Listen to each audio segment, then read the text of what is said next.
अगर आप एक मसीही व्यक्ति हैं या जो लाइव देख रहे हैं, जो संसार में रहने वाला हर एक व्यक्ति को ये दो अनुभव होने उसकी लाइफ में बहुत जरूरी है, सबसे ज्यादा जरूरी। और जब मैं इसे बाइबल में पढ़ रहा हूं और देख रहा हूं, पर जब नए नियम को मैं मत्ती, मरकुस, लूका, यूहन्ना में पढ़ता हूं कि यीशु बार बार उदाहरण दे दे के बार बार इसी टॉपिक में क्यों बात कर रहे हैं। तो कौन से अनुभव हर एक व्यक्ति को होने चाहिए, कौन से अनुभव उसके विषय में ज्ञान और समझ होनी चाहिए, वो है स्वर्ग और नरक के बारे में। हर एक मसीह व्यक्ति एक बार तो उसे पूरा स्वर्ग के बारे में अनुभव होना चाहिए। तो ये परमेश्वर ने मुझे आपको देने के लिए बोला है। आपको मनन होना चाहिए। मसीह लोगों को क्या है, नरक मतलब नरक, वो विचार भी करते रहेंगे, नशा भी करते रहेंगे, संडे मिस करेंगे, कभी बैकस्लाइड हो जाएंगे, कभी फिर चर्च आएंगे, क्योंकि नरक मतलब नरक है, उसके विषय में अनुभव नहीं है। जब अनुभव हो गया आप कभी पाप नहीं करोगे। जब स्वर्ग का अनुभव हो गया आप कभी निराश नहीं होएंगे। आप सोचेंगे मैं सबसे दुनिया में अमीर व्यक्ति हूं, मेरे जैसा कोई अमीर नहीं है, मेरे जैसा कोई खास नहीं है। जब आप उस चीज को अनुभव कर जाएं, स्वर्ग और नरक को, इस चीजों को मैं आपको एक्सप्लेन करने वाला हूं। आज हम बात करेंगे नरक की उस आग के विषय में। सबसे पहले स्वर्ग नरक पर बिलीव करना इंपॉर्टेंट है। दुनिया का क्या शब्द है और परमेश्वर का क्या आंसर है इसमें।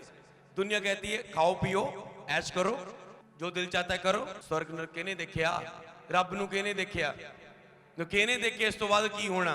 ये दुनिया दी गल्लां है जी, कहने देखिया जी, कहने देखिया। कोई रब नहीं है, कोई स्वर्ग नरक नहीं है, कोई स्वर्ग नरक कहते नहीं है, कुछ नहीं है, सब कुछ इत्थे ही है। ये कैसे, ये संसार की बातें, लोगों के मुंह की बातें। क्या आपने बाइबल में परमेश्वर के सच्चे और जीवित वचन में जो रियल कॉपी है उसमें देखा कि उसमें ऐसा लिखा हो कि स्वर्ग नरक नहीं है? पर जीवित परमेश्वर के वचन में, जो दुनिया का पहला धार्मिक ग्रंथ है, सच्चाई है, जिसमें दुनिया कैसे बनी, पहला बंदा आदम कैसे बना, औरत पहली कैसे बनी, उसके द्वारा उनके बेबी हुए, आगे वंश बढ़ा, जिस जो बाइबल में लिखा हुआ है, जो स्टार्टिंग है दुनिया की। तो वो परमेश्वर बोलता है स्वर्ग नरक के बारे में, वो बोलता है, वो कहता है स्वर्ग आकाश मेरा सिंहासन है, वो मेरे रहने का स्थान है जिसमें मैं रहता हूं। और नरक वो स्थान है जो शैतान और उसके ऊपर विश्वास करने वाले, शैतान के अनुसार चलने वाले लोगों में, पाप वाले लोगों के लिए है, वो है नरक। पर मैं आज आपको इस चीज को समझाना चाहता हूं। अगर बाइबल में परमेश्वर ने लिख दिया कि स्वर्ग नरक है तो है, बस। उसमें इंसान चाहे कुछ भी कहे। मैं इसे कैसे अनुभव करता हूं, अनुभव लेना। आज प्रीच नहीं सुनना आपने, केवल आयतें नहीं नोट करनी, उसके बीच के अनुभव को समझना है। मैंने इसे कैसे समझा। अगर बाइबल में लिखा है यीशु मुर्दों में से जी उठे, यीशु के नाम में लंगड़े चलेंगे, अंधे देखेंगे, बहरे सुनेंगे, लोग मेरे नाम के कारण विरोध करेंगे, ऐसे ऐसे मेरे नाम से लोग दुष्ट आत्मा को निकालेंगे। मतलब आपने बहुत सारे बाइबल के वचन सुने, पढ़े, वो सब पूरे हो रहे हैं चर्च में, उसकी हजूरी में हो रहे हैं, आपकी लाइफ में पूरे हो रहे हैं ना? अगर वो वचन लिखे हैं, पूरे हो रहे, आप अपनी आंखों से देख रहे हैं, जब खुद जो लोग हैं 2 महीनों में यहां पर खड़े होकर अपना चमत्कार देखने वाले हैं, जो बाइबल में वायदे किए हैं इनके जीवन में कि जो मुझे अपना जीवन देगा उसके मिट्टी जीवन को मैं सोना बना दूंगा, खास बना दूंगा। जब वो बनेगा, अगर वो रियल है तो स्वर्ग नरक भी आपने समझना है, वो रियल है, वो भी परमेश्वर के मुंह से निकला है, वो भी यही बाइबल में लिखा है। इससे हम अनुभव कर सकते हैं कि वो है तो है, बस। ऐसा ना हो कि आप चर्च आ रहे हैं, बाइबल पढ़ रहे हैं 2-3 साल से, 5-7 साल से मसीह में, और आपको नरक का अनुभव ना हो। आप भूल जाएंगे कौन लोग नरक में जाएंगे और आप नरक में चले जाएंगे। तो आपको इस चीज को समझना है। जब आप इस चीज को समझते हैं, आपको हमेशा परमेश्वर का डर रहता है, नहीं, हमने उस स्वर्ग राज्य की ओर जाना है, हमें स्वर्ग में जाना है। हालेलुया। पहला पढ़िए, कौन लोग नरक में जाएंगे, कौन लोग उस आग में जलेंगे। नरक कैसा है, वो मौत कैसी है, वो दर्द कैसा है, वो संसार की कोई कॉपी की बात मैं नहीं बताने वाला हूं, जो कोई टीवी सीरियल की, जो कोई फिल्म की बात नहीं, जो परमेश्वर का जीवित वचन है, जो परमेश्वर की आत्मा के द्वारा लिखा गया। लेकिन सारी लिख परमेश्वर की आत्मा के द्वारा लिखी गई। परमेश्वर का आत्मा नबियों पर, जो अपने को पवित्र करते थे, शुद्ध रखते थे, उनके ऊपर उतरता था और वो लिखते जाते थे। कई बातें तो उन्होंने ऐसे लिख दी जो आज के समय में हम समझ पा रहे हैं, क्योंकि परमेश्वर का आत्मा उनके ऊपर उतरता था और वो पत्तों पर, पट्टियों पर लिखते थे और वो इकट्ठा होते होते आज एक बुक के रूप में हमारे पास पहुंच चुकी है। तो कौन लोग नरक जाएंगे, हम पढ़ेंगे। ये परमेश्वर की इच्छा का वचन है, जो मेरी ओर से नहीं। प्रकाशित वाक्य उसका 21 अध्याय उसकी 8 आयत, जिसमें प्रभु यीशु के दोबारा आने के बारे में लिखा हुआ है, जो दुनिया में होने वाला है, सब कुछ लिखा है, दुनिया में क्या क्या होगा, जो संकट, बीमारियां, काल आ रहे, भूकंप, जाल, सब कुछ बाइबल में लिखा हुआ है कि ऐसे ऐसे होने वाला है। परंतु डरपोकों और अविश्वासियों और बिनौने और हत्यारों और व्यभिचारियों और टोना और मूर्ति पूजकों और सब झूठों का भाग उस झील में मिलेगा जो आग और गंधक से जलती रहती है। ये दूसरी मृत्यु है, बाइबल बताती है। कौन कौन लोग जाएंगे? डरपोक, नंबर 1 डरपोक लोग। वो डरपोक नहीं जो मतलब शैतान से डरते। मैं बताऊंगा कौन डरपोक कौन है। कौन डरपोक है? जो डरे हुए डरपोक लोग हैं, जिनके अंदर परमेश्वर का डर नहीं है, दुनिया का डर है। कोई समझ लो भैन इतने चर्च आई होगी, 1-2 महीने हो गए, चर्च आंदी होगी, ਉਹਦੀ ਸਹੇਲੀ टकरेगी, भैन कितने चल रहे? भैन उत्ते काम चलनी किते, डरेंगे नहीं, चर्च नहीं बोलना। जे एक डर, परमेश्वर का डर नहीं है, इंसान का डर है। ओ जी संडे आप ब्याह रखे है, भैन जी आ जाओ, ठीक है, आजमांगे जी। जे ना गए की सोचोगे वो साडे ब्याह ते नहीं आओगे। जे ना गए तो संडे चर्च परमेश्वर का डर नहीं है। अगर आप उसके दिन को तोड़ेंगे, व्यवस्था का अनाज्ञाकारी करेंगे। प्रॉब्लम पता है मसीहों की क्या है? वो उसका गलत फायदा उठा रहे हैं। बस ये यीशु मसीह इतना अच्छा परमेश्वर है, दयालु है, कृपालु है, सुंदर है, प्यारा है। वो ये नहीं कहता अगर तू ना आया तेरे ऊपर जे ग्रह आ जाएगा, वो ग्रह आ जाएगा, तेरा एक्सीडेंट हो जाएगा। इसलिए आप उसका गलत फायदा उठाते हैं। इसलिए आपके अंदर डर नहीं है, क्योंकि परमेश्वर हमारा ऐसा यीशु मसीह है, वो दंड नहीं देता। शैतान लोगों को परेशान करता है, पर यीशु हम उसके बेटे हैं, वो कभी हमें दुख नहीं देगा और ना ही हमें किसी दुख में रहने देगा अपनी इच्छा के बिना, अगर हम उसके सामने समर्पित करें। तो इसीलिए लोगों का डर, डरपोक लोग जो परमेश्वर का डर नहीं रखते। ओए बेटा मैं सुने तू महीना हो गया चर्च जाना, हूं चर्च गया ना तेरी लत्तां तोड़ देनी। ठीक है डैडी जी, अगे तो नहीं आना। बैठ गया घर में, सच्चाई को जान लिया था, पता है यीशु ही प्रभु है, यीशु ही परमेश्वर है, पर डांट का डर है। और जो लोग लिखे उनसे मत डरो जो शरीर को नाश कर सकते हैं, उनसे मत डरो जो शरीर को नाश कर सकते हैं। क्या कर दोगे? मार दोगे, बेड़ा मार दोगे, गाला कर दोगे, गोली मार दोगे, और की कर लोगे। पर बाइबल दे विच लिखिया उससे डरो, उससे जो आत्मा और शरीर दोनों का नाश कर सकता है। आप दो हैं, आप एक नहीं है। 3 चीजें आपके पार्ट है, शरीर, प्राण, आत्मा, पर हमने इसे चलाना है आत्मा, प्राण, शरीर। आत्मा, प्राण, शरीर 3 पार्ट है। इस समय आप शरीर में हैं। जब एक व्यक्ति की मृत्यु होती है तो उसका प्राण निकल जाता है, मर गया। अब उसकी आत्मा परमेश्वर के सामने जाती है, उसके कामों के अनुसार उसका न्याय होता है। अगर उसने परमेश्वर के जोग नहीं जीवन जिया, परमेश्वर का डर नहीं रखा, मनुष्यों का डर रखा, परमेश्वर के वचन के खिलाफ गया, सुसमाचार विश्वास नहीं किया, तो वो नरक में जाएगा। और अगर उसने परमेश्वर पर विश्वास किया, यीशु को मानता है और वो मर गया, तो वो क्या है, उसके पापों की माफी अगर हो चुकी है तो वो स्वर्ग में जाएगा। तो ये आत्मा निकल जाती है। तो इसीलिए शरीर को घात करने वाले से मत डरो, जो आत्मा को नरक में जलाएगा। आगे पढ़ेंगे, जो आग कभी खत्म नहीं होगी, लेकिन आग और गंधक में जो फेंक सकता है उससे डरो। लेकिन जो झील में मिलेगा, जो आग और गंधक से जलती है, जो दूसरी मृत्यु है, उससे डरना, उस आग से डरना है, नरक से डरना है। मनुष्यों के डराए से मत डरो। कहता उन्हें मुझे शैतान कह दिया, तुझे पता नहीं क्या क्या बोलेंगे वो, पर तूने मनुष्यों से नहीं डरना है, उससे डरना है जो आत्मा को नरक में डालने की शक्ति रखता है। उस नरक से डर, उस आग से डर, इससे मत डर। ये आत्मा के द्वारा प्रकट हुआ, जो फील हुआ मुझे। कितने लोगों को ये 2 बातें पता ही नहीं है। जब मैं प्रभु में आया, मेरा एक फ्रेंड था, बेस्ट फ्रेंड था, वो प्रभु में नहीं आया था, बेस्ट फ्रेंड था, बाकी आ रहे थे पर वो नहीं आ रहा था। एक दिन वो कह रहा है, अमृत इको गल कहना है ना, चोरी ना करो, जना ना करो, पाप ना करो, गेड़ियां ना मारो, लड़कियां वल ध्यान ना रखो, गाला ना कड्डिया करो। ठीक है, मैं अच्छी गल्लां ते चल लेना जेहड़ियां तू बाइबल च कहना, पर मैं यीशु नूं नहीं मनना। मैं जिधर हैगा ठीक है, वो सब कुछ इधर इधर इधर इधर। ठीक है, मैंने कहा अगर तुझे ऐसा लगता है तो ठीक है, मैं तुझे 1 महीना देता हूं, चल के दिखाओ इन आज्ञाओं पर। और महीने बाद कहता है लड़कियों की और भी देख हो रहा है, गाली भी निकल रही है, कंट्रोल किया फिर निकलती है, गुस्सा भी आता है, बार बार सोचा मम्मी ऊपर गुस्सा नहीं करना, फिर से निकल आया, सिस्टर पर गुस्सा निकला, बॉस पर गुस्सा आया, यहां पर काम कर रहा, बहुत सारी बातें, किसी पर नहीं चल पाया। कहते सचमुच यीशु ही प्रभु है। मैंने कहा यीशु को जीवन दे, वो तुझे इन चीजों से आजाद करेगा जिनसे तू खुद नहीं छूट पा रहा है, इसलिए तुझे यीशु की जरूरत है। जो लोग डरपोक है, जो प्रभु को मानने से डरते हैं, संडे सर्विस में आने में, हर बात में, बपतिस्मा लेने से, ओ जी बपतिस्मा कितना लवा, मेरा ब्याह कितना होगा, फिर मैरिज कितना होगी, जे मसीह मुंडा ना मिलिया, बेटी तो अजय नहीं कराना, तेरा ब्याह कितना होगा। चिंता किसकी चिंता? मैरिज की चिंता, नरक की आग की चिंता नहीं है। समझ रहे ना? ये सुसमाचार हमें देना है पूरी दुनिया में, उससे मत डरो, अपनी मैरिज की चिंता मत करो।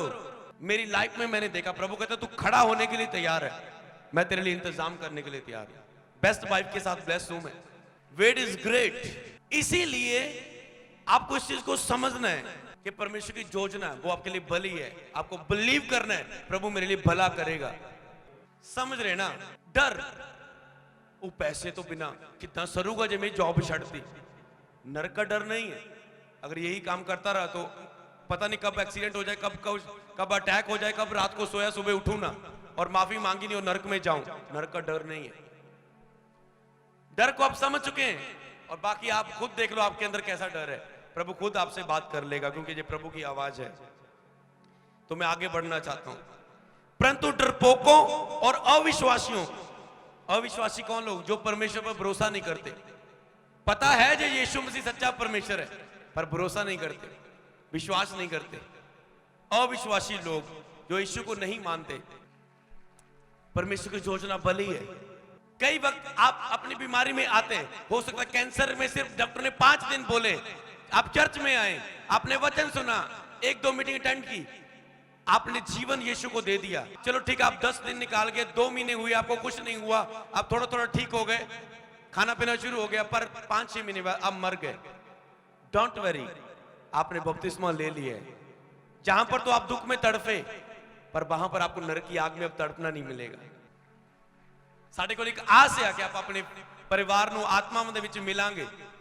ਜਿਨ੍ਹਾਂ ਦੇ ਕੋਲ ਬਪਤਿਸਮਾ ਨਹੀਂ ਲਿਆ ਉਹਨਾਂ ਕੋਲ ਕੋਈ ਆਸ ਨਹੀਂ ਹੈ, ਬਸ ਮਰ ਗਏ, ਅੱਗੇ ਕੋਈ ਲਾਈਫ ਨਹੀਂ।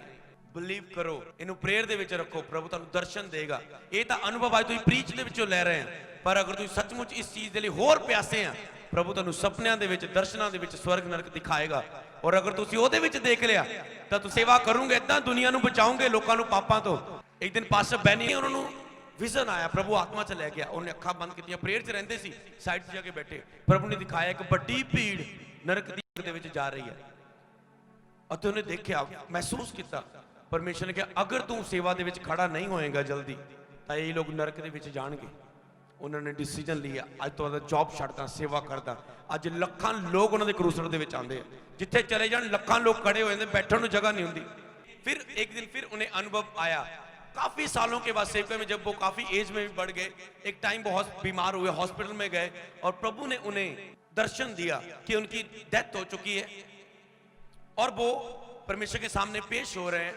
और एक म्यूजिक बज रहा है जिसके लिए डरावना म्यूजिक बजे, उसे दूत पकड़कर नरक की आग में फेंकने के लिए लेकर जाते हैं। जिसके लिए अच्छा बजे, खुशियों का बजे, उसे स्वर्ग में लेकर जा रहे हैं। जो वहां पर गए, बेनी ने देखा जो एक आराधना करती वो भी लड़की वहां पर है और म्यूजिक बजने जा रहा है। उसने देखा कि सब कांप रहे हैं, वो उन्हें सब कुछ देखा। क्या देखा कि उनको जो होने वाला है, हुआ नहीं अभी, डिसीजन होने वाला है, वो संकेत यही थे कि नरक की ओर होने वाले हैं। और उसके बाद उनका विजन खत्म हुआ और वो उठे और उन्होंने इस चीज को समझा, प्रभु आज भी दूसरा मौका देता है। प्रभु ने मौका दिया। उन्होंने कहा मैं सेवका में चल तो रहा था पर मेरे बहुत सारे कदम कुछ अलग तरह के हो चुके थे जिससे प्रभु प्रसन्न नहीं था। और प्रभु ने कहा अगर ऐसा ही चलता रहा तो चाहे तू मेरा सेवक है, चाहे तूने लाखों रूहों को बचाया, लिखा है बाइबल में, उस समय तुम कहोगे प्रभु तेरे नाम में हमने लंगड़ों को चलाया, अंधों को आंखें दी, मुर्दों को जिवाया, सुसमाचार सुनाया, इतनी सेवा की। प्रभु कहेगा मैं तुझे नहीं जानता।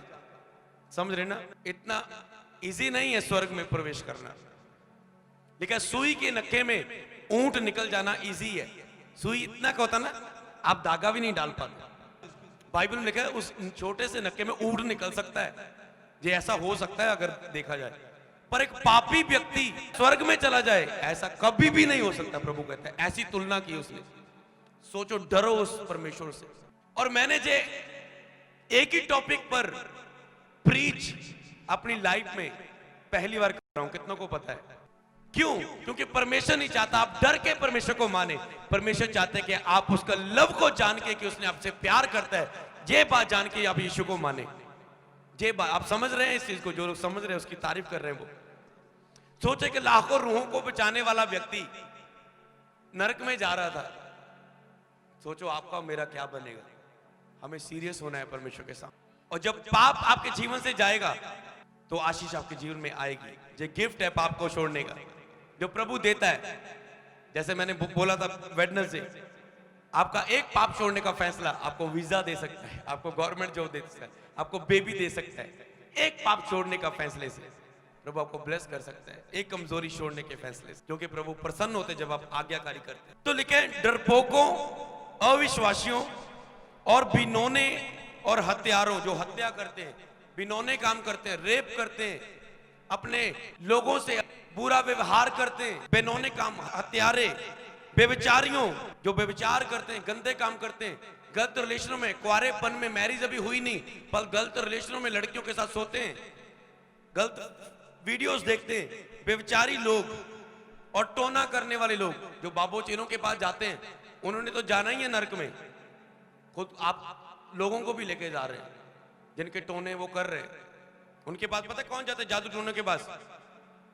ओ बाबा जी सुनियो साडी गल नूं, ਉਹ ਕੱਪੜੇ ਵਾਲੀ ਦੁਕਾਨ ਦੇ ਸਾਹਮਣੇ ਇੱਕ ਵੱਡੀ ਦੁਕਾਨ ਖੁੱਲ ਗਈ ਆ, ਉਹ ਸਾਨੂੰ ਕੱਟਣ ਲੱਗ ਗਏ ਆ, ਸਾਡੀ ਸੇਲ ਬਹੁਤ ਘਟ ਗਈ ਆ, ਕਰੋ ਕੋਈ ਜਾਦੂ टोना, दियो कुछ बना के सिट्टियां दुकान दे विच। ये होते हैं जादू टोना करने वाले जो दुष्ट आत्मा को लोग के अंदर डाल देते हैं। जितनी मैंने दुष्ट आत्मा यहाँ पर निकाली, कोई कहती है इसकी जब मैरिज हुई थी, मैरिज में इसके कपड़े में ऐसा ऐसा किसी ने बांध दिया था तब मैं आ गई थी। कोई कहती है एक दिन जब बहुत रो रही थी उस टाइम इसके अंदर आ गई। कोई कहती है इसकी पैरों की मिट्टी उठाई है। कोई कहते हैं इसके जे रिश्तेदारों ने ये किया, इसकी मैरिज ना हो, इसके बच्चा ना हो, इसके पड़ोसी ने किया, इसने ये किया वो किया, पता नहीं क्या। और ऐसे लोग टूना करने वाले, उनको वचन बताओ जाकर, उनको वचन बताना जरूरी है, क्योंकि वो नरक की आग में जाने के लिए खुद भी तैयार हो रहे हैं। शैतान के कब्जे में ऐसे लोग जो शैतान की इच्छा को पूरा कर रहे दुनिया में, और वो नरक में जाएंगे। और कौन से? मूर्ति पूजकों, जो परमेश्वर को आत्मा परमेश्वर नहीं जानते कि वो तो बड़ा महान है। प्रभु हाथों के बनाए हुए मकानों में नहीं रहते। कई लोगों ने जब चर्च का नाम सुना होगा ना, बहन आ जा चर्च आके तेरी प्रॉब्लम सही हो रही है। उन्होंने सोचा चर्च मतलब ऐसा बिल्डिंग होंगी, यहाँ पर जाके हम ऐसे ऐसे करेंगे, विश मांगे कि काम हो जाएगा। और यहाँ पर तो 4 घंटे बैठना पड़ गया। यही है सच्चे परमेश्वर का रास्ता जो आपने सोचा नहीं था। मैंने क्या कहा? भविष्यवाणी दी आपको। आप ऐसी बातें देखने वाले, सुनने वाले, समझने वाले जो आपको हैरान कर देंगी, जो आपने कानों ने नहीं सुनी, आंखों से नहीं देखी। और सब झूठों का बाग उस झील में मिलेगा। सब झूठों का बाग जो झूठ बोलते हैं। आगे बढ़ते हम सेकंड वचन की ओर। ऐसी चीजें आपके अंदर है तो मन फिराओ। केवल यीशु है जो आपको आजाद कर सकता है। आपको यीशु की क्यों जरूरत है? क्योंकि आपको पता था, आपको कितने सालों से पता है ये गलत है, चाहे आपको प्रीच किया जाए ना। आपको एक चीज बताऊं, ये व्यवस्था की बात है परमेश्वर ने लोगों के मनों में समाई है। मनों में जो लोग बाइबल पढ़े चाहे ना, आपके मनों में पता है ये चीजें गलत है। छोटे बच्चे को भी पता है चोरी करना गलत है। आपके मनों में व्यवस्था लिखी हुई है परमेश्वर ने कि ये चीज गलत है। ये आपका विवेक बताता है। कहां लिखा बाइबल में चिट्टा ना लगाओ? कहां लिखा बाइबल में डोडे ना खाओ? हम नहीं करते। आपको पता है ये भी नशा है। क्या किसने बताया? आपके मन ने, आपके विवेक ने साबित किया ये नशा है। समझ रहे? आपके विवेक ने बताया, पर आज तक आप चल नहीं पाए। पर चर्च में होली स्पिरिट का ये काम रहता है। और church the house of Holi spirit में यहां पर परमेश्वर अपने वचन के द्वारा आपके पाप आपके सामने रख देता है, और फिर आप अपने पापों के लिए दिल से माफी मांगते जो आज तक आपने नहीं मांगी। आपको जरूरत महसूस होती है, मैं एक पापी व्यक्ति हूं कि मैंने ये पाप किए, मैंने डर रखा, मैंने व्यभिचार किए, मैंने गंदे काम किए, मैंने चोरियां की। और यीशु मसीह ही है जो मेरे पापों को माफ कर सकता है, और कोई माफी नहीं दे सकता। केवल यीशु को मानने से, जीवन देने से मेरे पाप माफ हो सकते, क्योंकि वही है जो पाप के लिए मर के जिंदा हो गया, उसने पाप को खत्म कर दिया। तो वो लोग फिर पापों से आजाद हो जाते हैं और प्रभु उन्हें पवित्र आत्मा से भर देता है, एक वरदान देता है, गिफ्ट देता है बपतिस्मा लेने के बाद, कि दोबारा आपको पाप करने का मन ना करे। अगर पाप आपसे हो भी जाए तो आपको पश्चाताप का हृदय वो पवित्र आत्मा देता है, ताकि जो आपके पाप क्षमा के द्वारा आप गिरने के बाद उठ के फिर आगे बढ़ सके और प्रभु आपके पाप का लेखा दंड आपको ना दे। हालेलुया। तो इस चीज को, इस उद्धार को आपने समझना है। तो अगला हम वचन को पढ़ेंगे, मत्ती 10 अध्याय 10 की 16, 26 से लेकर 31 आयत तक। प्रभु कहते हैं तुम्हारे सिर के बाल भी गिने हुए। इसमें ये भी एक वचन आता है कि तुम्हारे सिर के मैंने बाल भी गिने हुए हैं। आपको नहीं पता कि सिर में कितने बाल है। प्रभु कहता है कि मैंने तेरे सिर के बाल भी गिने हुए, इसलिए चिंता मत कर, किसी से मत डर, क्योंकि मैं तेरी हर एक प्रॉब्लम, चिंता को जानता हूं। अगर तेरे बाल मैंने हर गिने हुए, हर एक तारे का मैं नाम लेकर पुकारता हूं, इतने तारे हैं, तो तुझे मैं कैसे भूल सकता हूं। आपने डरना नहीं है, आपने परमेश्वर का डर रखना है। तो यही कहना, अगर परमेश्वर मेरी ओर है तो मेरा विरोधी कौन हो सकता है। वो मेरी सहायता करेगा, वो मुझे छुड़ाएगा, वो मुझे बचाएगा, वो संकट में मेरे संग रहेगा। हालेलुया। उसमें भजन सहायता में लिखा है, जो जातियां प्रभु को भूल जाती हैं, जो परमेश्वर का डर नहीं रखती, वो लोग नरक में जाते हैं। जो जातियां प्रभु को भूल जाती हैं, प्रभु को मानने के बाद प्रभु को छोड़ देते हैं, प्रभु को भूल जाते हैं, और वो लोग जो प्रभु पर भरोसा नहीं करते, वो उस नरक की आग में जाते हैं। दूसरा थिस्सलुनीकियों में है, जिन्होंने सुसमाचार पर विश्वास नहीं किया, जिनके पास यीशु का वचन पहुंचा, पड़ोसी ने बताया, रिश्तेदार ने बताया, चर्च में सुना, कहीं भी सुना, टीवी पे सुना, फोन पे सुना, यीशु के बारे में सुना, पर विश्वास नहीं किया। जैसे एक लिखा है, यीशु ने मछुआरे की एग्जांपल देकर, मछुआरे ने मछलियां पकड़ी, जाल भर गया, उसने अच्छी मछलियों को एक साइड किया, दूसरियों को एक साइड कर दिया। जब यीशु मसीह न्याय करेगा, वो बेड़ों को अलग करेगा, बकरियों को अलग करेगा। बेड़े जो है, जो पूरे विश्वास के साथ यीशु के पीछे चलती हैं, जिन्होंने अपना जीवन समर्पित कर दिया, जो डर नहीं रखते, जो परमेश्वर को पहला स्थान देते, जो आज्ञाकारी करते हैं। बकरियां वो है जो प्रभु की आवाज को सुनते नहीं है, उस वचनों पर चलते नहीं है, जिन्होंने सुसमाचार को ठुकरा दिया, यीशु का वचन सुना पर उसे माना नहीं, नुक्सों के डर से, संसार के डर से, संसार की चिंता, लोगों की चिंता, क्या कहेंगे लोग, सबसे बड़ा रोग, ऐसे वाले लोग अलग करेगा परमेश्वर। और उसके बाद जो लोग जो ठोकर के कारण बने, वो लोग भी वहां पर लिखा है, जब आप घर में पढ़ेंगे, नरक में जाएंगे। वो यीशु को तो मान रहे हैं, नाम के तो मसीह हैं, पर काम के वो शैतान के हाथों में। ऐसे लोग ठोकर के कारण, ये वचन इंपॉर्टेंट है उन लोगों के लिए जो भूल चुके हैं कि नरक की आग भी है, जो आराम से कभी प्रभु को छोड़ दिया, कभी नाराज हो गए चर्च में, कभी फिर आने शुरू हो गए, कभी नाराज हो गए यीशु से, 3-4 महीने बाद पता है सरना तो है नहीं यीशु बिना, फिर दर्द हुआ, फिर चर्च आ गए। और जो ऐसे लोग ठोकर के कारण है, लेकिन उनको भी प्रभु अलग करेगा और उन्हें नरक की झील में फेंक देगा। नरक की आग इन वचनों में और लिखा है, जब आप पढ़ने वाले, कि वो कैसी है।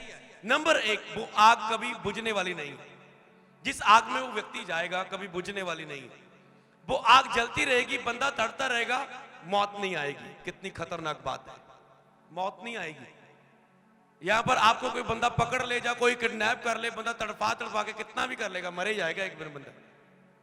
पर वहां पर लिखा, कीड़ा डंक मारता रहेगा, ना कीड़े का डंक खत्म होगा, ना आग खत्म होगी, शरीर को काटते जाएंगे, अंग काटते जाएंगे, मृत्यु नहीं आएगी।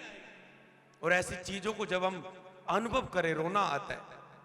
जब मैं इस चीज को समझ रहा था, प्रभु कितना लोग नॉर्मल लाइफ में चल रहे हैं, वो बिल्कुल भी डर नहीं रख रहे परमेश्वर का। आप कहते हैं प्रभु मेरे को लखां लोग होण, प्रभु मैनू लखां च इस्तेमाल कर, मैनू हजारां च इस्तेमाल कर, मेरी चर्च इन्ने लोग होण। मैं क्या उन्हें दा हिसाब भी लेना परमेश्वर ने, लेकिन जिन्होंने जिन्ना दिता गया तो उन्हें दा हिसाब भी लिया जाना। कोई भी चर्च ने प्रभु तुहानू ड्यूटी दी है और तुम ठोकर का कारण बन रहे अपनी ड्यूटी च, प्रभु ने हिसाब लेना तुहाडे तो। और न्याय शुरू कित्थों होना? प्रभु दे अपने लोगों तो, जिहड़े यीशु नू मनदे आ। बाइबल दे विच लिखिया, अगर प्रभु यीशु नू मनण वाले, चर्च आने वाले लोग ਕਠਿਨਾਈ ਦੇ ਨਾਲ ਬੜੀ ਮੁਸ਼ਕਿਲ ਦੇ ਨਾਲ ਇਹਨਾਂ ਗੱਲਾਂ ਤੇ ਚੱਲ ਕੇ ਸਵਰਗ ਜਾਣਗੇ ਤਾਂ ਉਹਨਾਂ ਲੋਕਾਂ ਦਾ ਕੀ ਬਣੇਗਾ ਜਿਹੜੇ ਜਾਣਦੇ ਤੱਕ ਨਹੀਂ ਬਾਈਬਲ ਨੂੰ, ਯੀਸ਼ੂ ਨੂੰ। ਸੋਚੋ, ਤੁਹਾਨੂੰ ਉੱਠਣ ਦੀ ਲੋੜ ਆ, ਤੁਹਾਨੂੰ ਸੇਵਾ ਕਰਨ ਦੀ ਲੋੜ ਆ, ਉਹਨਾਂ ਤੱਕ ਵਚਨ ਪਹੁੰਚਾਉਣ ਦੀ ਲੋੜ ਆ, ਉਸ ਵਚਨ ਸਿੱਖਣ ਦੀ ਲੋੜ ਆ। ਸਿਖਾਉਣ ਤੋਂ ਪਹਿਲਾਂ ਸਮਝਦਾਰ ਮਸੀਹ ਬਣੋ और लोगों को बचाओ जो नरक में जा रहे हैं। सोचो, ਆਪਾਂ ਲੋਕ ਲੱਖਾਂ 'ਚ ਪ੍ਰਚਾਰ ਕਰਨ ਵਾਲੇ ਪਾਸਟਰ ਬੈਨੀਨ, ਉਹ ਮਿਊਜ਼ਿਕ ਵੱਜਣ ਲੱਗਾ ਸੀ ਕਿ ਨਰਕ ਜਾਣ। ਸੋਚੋ ਤੁਹਾਡਾ ਮੇਰਾ ਕੀ ਬਣੇਗਾ, ਤਾਂ ਇਹਨਾਂ ਲੋਕਾਂ ਦਾ ਕੀ ਬਣੇਗਾ ਅੱਗੇ ਜੇ ਇਹਨਾਂ ਕੋਲ ਪਰਮੇਸ਼ਰ ਦਾ ਵਚਨ ਹੀ ਨਹੀਂ ਹੈ। ਲੇਕਿਨ ਹਰ ਇੱਕ ਆਪਣੀ ਨਹੀਂ ਦੂਜਿਆਂ ਦੀ ਚਿੰਤਾ ਕਰੇ। ਜਿਹੜੇ ਨੀਤੀ ਵਚਨ ਤੁਹਾਨੂੰ ਲਿਖਾਇਆ ਉਹਦੇ ਵਿੱਚ ਕਹਿੰਦਾ ਤੂੰ ਬੱਚੇ ਦੀ ਤਾੜ ਨਾ ਕਰ, ਬੱਚੇ ਤੇ ਸੜੀ ਉਠਾ। ਇਦਾਂ ਕਰਨ ਦੇ ਨਾਲ ਉਹ ਨਰਕ ਦੀ ਅੱਗ ਤੋਂ ਬਚੇਗਾ।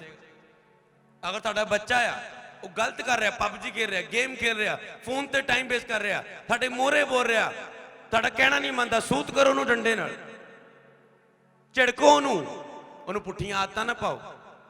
ਉਹ ਮੇਰਾ ਸਾਸ ਬਹੂ ਆ, ਮੇਰਾ ਨਗੀਨਾ ਚੱਲ ਰਿਹਾ, ਮੇਰੀ ਬੈਸਟ ਫੇਵਰਿਟ ਫਿਲਮ ਅੱਜ ਆਈ, ਉਹ ਬੱਚਾ ਤੰਗ ਕਰ ਰਿਹਾ, ਲੈ ਬੱਚੇ फोन ले ला, तू 2 घंटे फोन ना बैठ, मैंने देख लेंगे। मतलब क्या है, आप अपने बच्चों को नरक के लिए तैयार कर रहे हो। ऐसा करने से बच्चे कार्टून देखते जा रहे हैं, कार्टून तरफ बन रहे हैं। फिर मतलब क्या है, उनको वचन सुनाओ, उनको इंटरेस्ट दो। बच्चे अगर 5 वचन याद कर लिए, मैं तेनू साइकिल लेके दूंगा, मैं तेनू आह वाली चीज लेके दूंगा ਜਿਹੜੀ ਉਹਨਾਂ ਨੂੰ ਗਲਤ ਆਦਤ ਨਾ ਪਾਏ, ਉਹਦੀ ਫਿਟਨੈਸ ਦੇ ਲਈ ਹੋਵੇ, ਉਹਨਾਂ ਦੇ ਅੱਛੇ ਦੇ ਲਈ ਹੋਏ, ਉਹਨਾਂ ਦੀ ਅੱਖਾਂ ਨਾ ਖਰਾਬ ਕਰੇ, ਉਹਨੂੰ ਪ੍ਰੋਬਲਮ ਨਾ ਕਰੇ।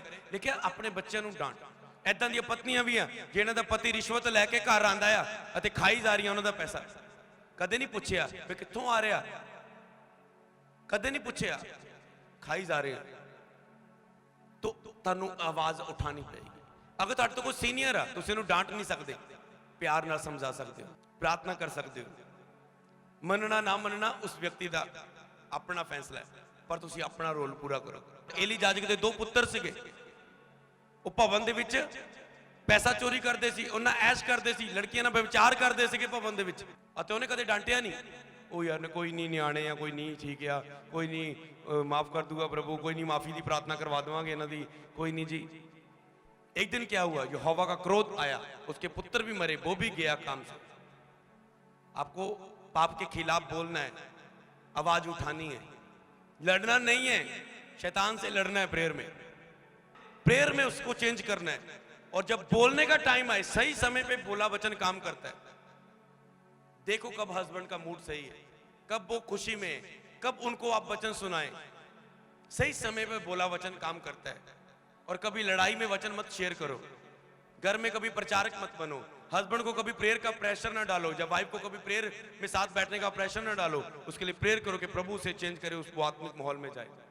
आपको समझना है इसे, जो पाप में है उसे समझाना है। एक वो क्रोध है, बाइबल में गुस्सा ना कर, गुस्सा तो कर पर पाप ना कर। एक वो गुस्सा है जो एक टीचर अपने बच्चों पर करता है, वो पाप नहीं है। एक माँ अपने बच्चों पर करती है, वो पाप नहीं है। एक वो गुस्सा है कि माँ कहती है मेरा टीवी का नाटक चल रहा है, तू रौला पाई जा रहे हैं, चक 2-3 चपेड़ा। तो आपका गुस्से को परखो, वो गुस्सा कैसे, क्या उनकी भलाई के लिए? जो गुस्सा भलाई के लिए वो पाप नहीं है। आप जानते कौन सा गुस्सा पाप है? क्रोध मत करो। क्रोधी लोग, क्रोध करने वाले नरक की आग में होंगे। प्रभु के सामने दीन होना है, नम्र होना है, और उस नरक की आग से बचना है और दूसरों को बचाना है।